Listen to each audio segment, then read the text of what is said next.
Okay, there was a big rain yesterday, a storm, and a whole bunch of willow branches, high roots, were broken. So I decided to use them up for a good purpose and make a video about it.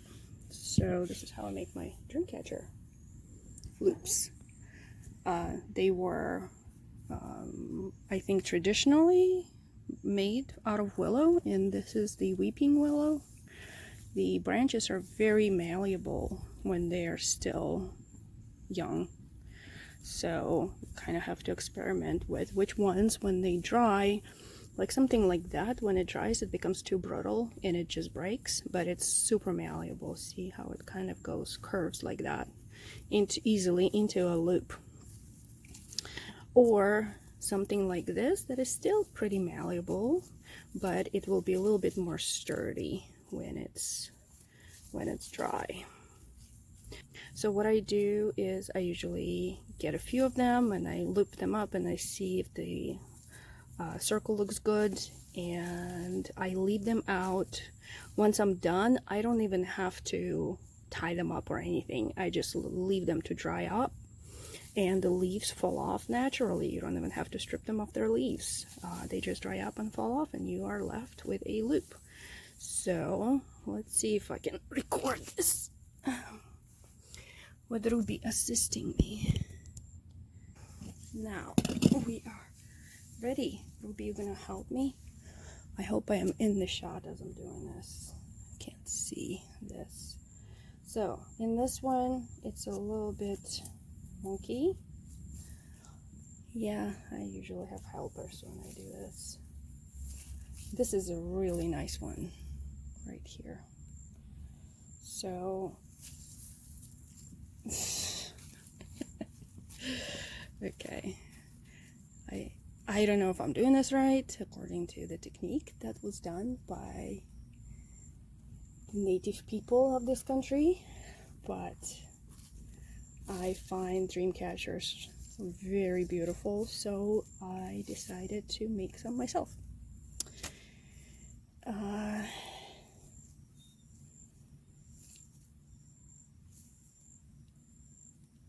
And I find different cultures really interesting. My own culture is very interesting as well, so if anybody is interested in doing something Russian, I'm all game for that. So that's kind of what I do, like this. Note that this piece will probably break off.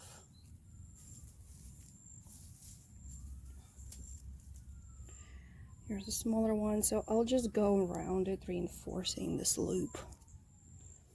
And there is no really any kind of guide about it. I just kind of wing it. You learn to kind of, I guess, work it if you've done it a few times, so the loops look good. You can make a very small loop that is not very big, very thick, or you can use quite a few of them, or you can even just tie them together and you don't have to weave them like I am. I just don't know if there is a quote-unquote right way to do this or not, but that's how I make them. So let's see, this whole part will be way too brittle, so we'll see. Sometimes I take the leaves off, but this time I'm gonna not do that. They're going to break off anyway. And hey, Miss Ruby. So this, I don't care. This is gonna break off.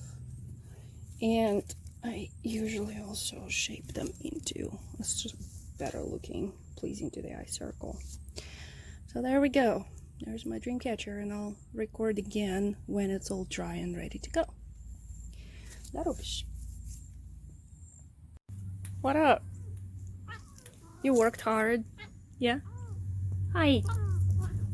Yeah. You did a dream catcher? Yes? Aw, you're such a hard worker. I know. I know. Yes. Uh-huh. Yeah. You're such a hard-working kitty. All day long. Yeah, you tell me all about that. Rubish can't speak, but she can purr very loud. That Rubish. Her meows are very subtle, but her purrs are super loud. Yeah, I know. That's how she talks. And Rubish is a girl, despite the common, I guess, assumption that all the orange cats are males. She is actually one of the rare females, right? I know. Yeah, Rubish played a little with my Willow, but yeah. It's very humid today after that storm, so I wanted to come out and take a picture of me kind of hanging the dreamcatcher loop. It's not the other dreamcatcher, just the loop.